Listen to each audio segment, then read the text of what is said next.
क्या आपने कभी सोचा है कि ईसा मसीह के पहले दुनिया कैसी थी? सन 0 ईस्वी पूर्व इतिहास में क्या हो रहा था? चलो समय के साथ एक मजेदार सफर पर चलते हैं ईसा मसीह के पहले की दुनिया में। प्राचीन दुनिया में कई बड़ी सभ्यताएं फली फूली।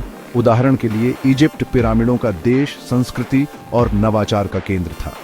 फिरौन दैवीय अधिकार से शासन करते थे और नील नदी इस प्राचीन शक्ति का आधार थी। भारत में मौर्य साम्राज्य अपने चरम पर था और बुद्ध, शांति और ज्ञान की अपनी शिक्षाओं का प्रसार कर रहे थे। मौर्य वंश के संस्थापक चंद्रगुप्त मौर्य ने एक ऐसा साम्राज्य बनाया जो इंडियन सबकॉन्टिनेंट के एक बड़े हिस्से में फैला था।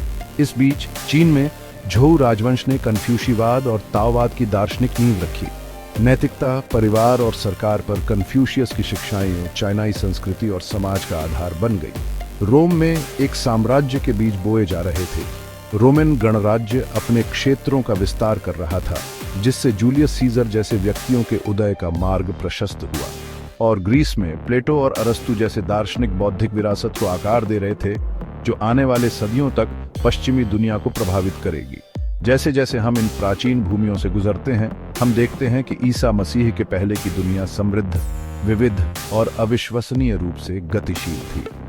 यह साम्राज्यों और दर्शनों, महान नेताओं और अभूतपूर्व विचारों का समय था। लेकिन इन विभिन्न सभ्यताओं को जो बात एक साथ जोड़ती थी, वह थी अपने आसपास की दुनिया को समझने की उनकी खोज।